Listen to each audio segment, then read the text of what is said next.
के बारे में थोड़ी सी जानकारी दे दो। जैसे कि ये मशीन जो लाइट होती है, हाँ, वो लाइट डिम चलती है या थोड़ी सी ज्यादा पावरफुल लाइट, कितना जी, लाइट जी, चाहिए जी। उसे? तो ये देखिए, ये 220 पे चलता है। अच्छा। तो आपका थोड़ा कम लाइट में भी दिक्कत नहीं आता है। हाँ। और हमने पीछे यहाँ पे एमसीबी दिया हुआ है, अगर अच्छा। वोल्टेज कम ज्यादा भी होता है तो आपका एमसीबी गिर जाता है। तो वो एक अच्छा फायदा है कि आपको अंदर का कोई भी पार्ट उसकी वजह से खराब नहीं होगा अगर आपका वोल्टेज कम ज्यादा हो रहा है। लेकिन अगर बहुत ज्यादा आपके यहाँ पे अगर बहुत ज्यादा अगर प्रॉब्लम है तो आप स्टेबलाइजर का यूज कीजिए, जिससे कि आपको दिक्कत ना रहे। वोल्टेज अगर कम ज्यादा भी आता है तो सेपर साइड उसका प्लान आप कीजिए। बराबर। और एक ट्रे में कितना, 80 अंडा? ये जो एक ट्रे है इसमें मुर्गी का 80 अंडा आ जाता है। ऐसे 5 ट्रे है? ऐसे 5 ट्रे है, यानी मुर्गी के आपके इसमें 400 अंडे आ जाएंगे। और बटेर वगैरह आप कर रहे हो तो आपके उसमें करीबन 800 से 1000 अंडा आ जाता है। और जो मशीन है, दिन रात चालू रखना पड़ता है अंडा रखने के बाद? हाँ, उसकी कोई ऐसा जो घंटे का नहीं, ये पूरा आपका कंटिन्यू चालू रहेगा। जैसे 21 दिन हमारा मुर्गी निकलने का पीरियड होता है, मुर्गी के चूजे निकलने का, तो उसमें 21 दिन आपका कंटिन्यू चालू रहेगा। अच्छा। अब इसमें एक प्लस पॉइंट आपको ये मिलेगा कि इसमें अगर कभी कभार आपकी बिजली चली जाती है तो इसमें आपको 4 घंटे तक 5 घंटे तक अंदर गर्मी बनाई रहती है। तो 4 से 5 घंटे तक एडजस्ट हो जाएगा अगर आपकी बिजली भी चली जाती है।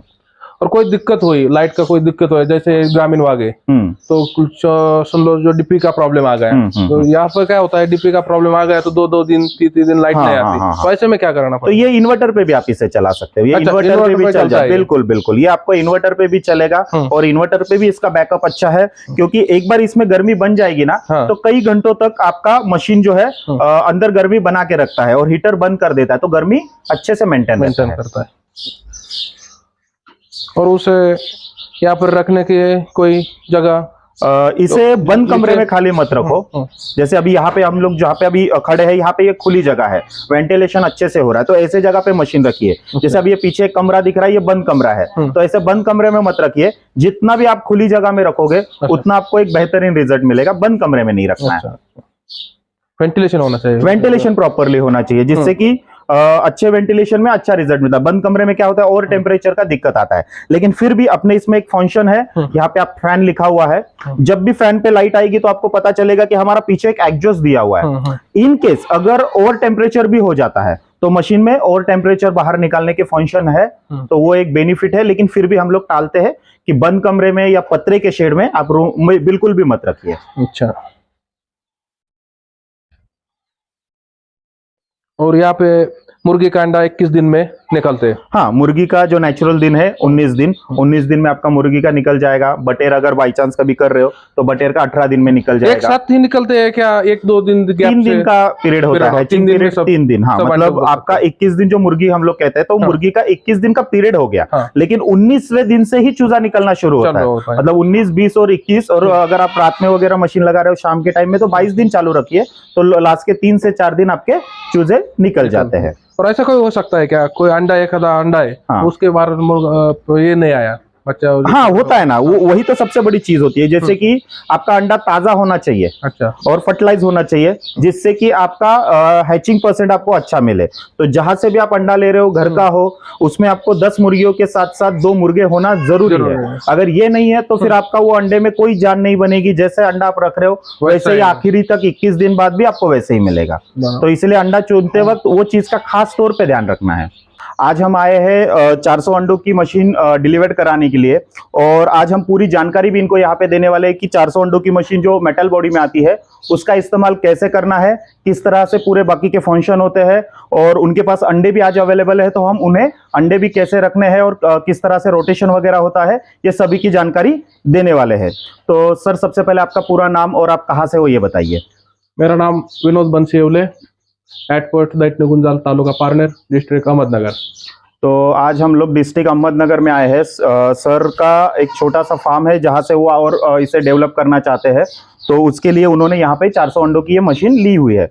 पहले भी एक छोटा मॉडल उन्होंने लिया हुआ था, और उसके बाद अब उन्होंने ये बड़ा वाला मॉडल लिया हुआ है। तो देखिए, आज यहाँ पे जो हम पूरी जानकारी देंगे तो वीडियो आपका थोड़ा बड़ा बनने वाला है, तो वीडियो अंत तक देखिए, वीडियो को लाइक कीजिए, जिससे कि आपको पूरी जानकारी यहाँ से सही से मिल सके। ठीक है, तो देखिए यहाँ पे सबसे पहले मैं आपको बेसिक बता देता हूँ कि ये 400 अंडों की मशीन है।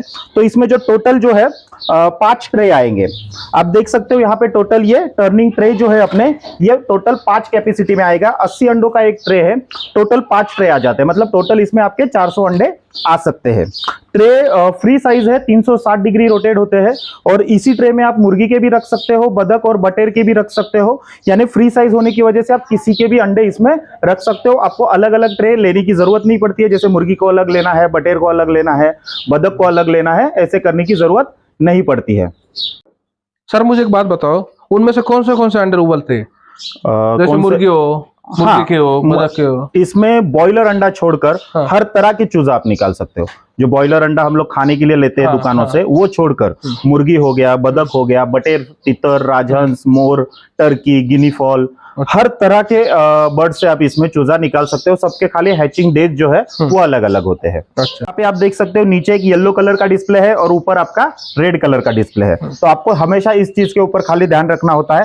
सब ऑटोमेटिक है, लेकिन आपका काम है ध्यान रखना, ठीक है। तो यहाँ पे देखिए उसका जो टेम्परेचर हमें मशीन के अंदर चाहिए वो यहाँ पे 37.7 सेट किया हुआ है। ये हमें चाहिए मशीन के अंदर, ये गर्मी हमें बनानी है।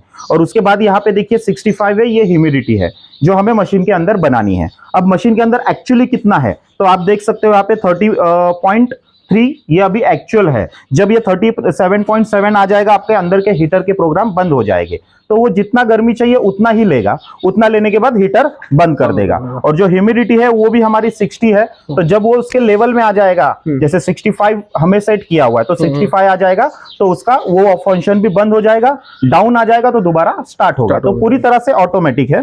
यहाँ पे कुछ इंडिकेटर है, ये एक बार समझ लीजिए। यहाँ पे सबसे पहला एक ऑप्शन है फैन का।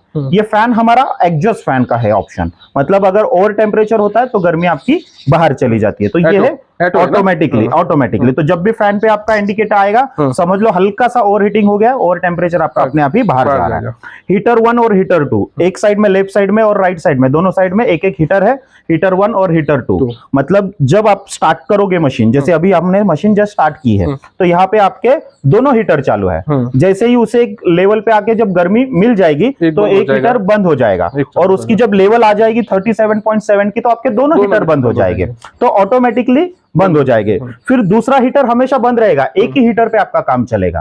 इसके वजह से आपका वोल्टेज कम वोल्टेज हो दिक्कत नहीं आती है। आपका जो इलेक्ट्रिसिटी बिल है वो भी बहुत कम आता है, इसमें वो एक बेनिफिट है, ठीक है। यहाँ पे एक नीचे डाउन करके लिखा हुआ है, तो डाउन मतलब ये रोटेशन का फंक्शन है। जब भी डाउन पे आएगा तो समझ लो आपका रोटेशन शुरू हुआ है। आप मिरर में से देख सकते हो कि भाई अंदर, विंडो से देख सकते हो कि अंदर आपका रोटेशन हो रहा है, वो ऑटोमेटिकली हो जाएगा। और उसके बाद यहाँ पे वेट जो लिखा हुआ है, ये आपका नीचे आप देख सकते हो ये फॉगर चल रहा है, तो ये ह्यूमिडिटी बना रहा है अपना। तो ये जब भी वेट लग रहा है मतलब समझ लो आपका फॉगर यहाँ पे बनाने का चालू है। तो ऐसे छोटे छोटे फंक्शन है। उसके बाद यहाँ पे अलार्म है, तो अलार्म एक छोटा सा आपको बीप देते रहता है। तो बीप इसलिए है कि भाई अगर कुछ भी आपका डाउन लो आ गया तो वो आपको साउंड करेगा कि एक बार आपको देख लेना है कि भाई क्यों हो रहा है। तो ये उसके लिए है। ये आप बंद भी कर सकते हो, नीचे से दूसरा बटन एक बार दबा के छोड़ दोगे तो वो बीप भी बजना बंद हो जाएगा। अगर आपको नहीं जरूरत है, आपको लगता है ठीक है मुझे सही लग रहा है, तो आप बीप बंद रख सकते हो। तो सिंपल फंक्शन है, कुछ ज्यादा मुश्किल नहीं है। और जैसे जैसे आप उसे प्रैक्टिकली करोगे तो 2, 4, 10 दिन में आपको यूज्ड टू हो जाओगे, आपको सब कुछ समझ में आ जाएगा।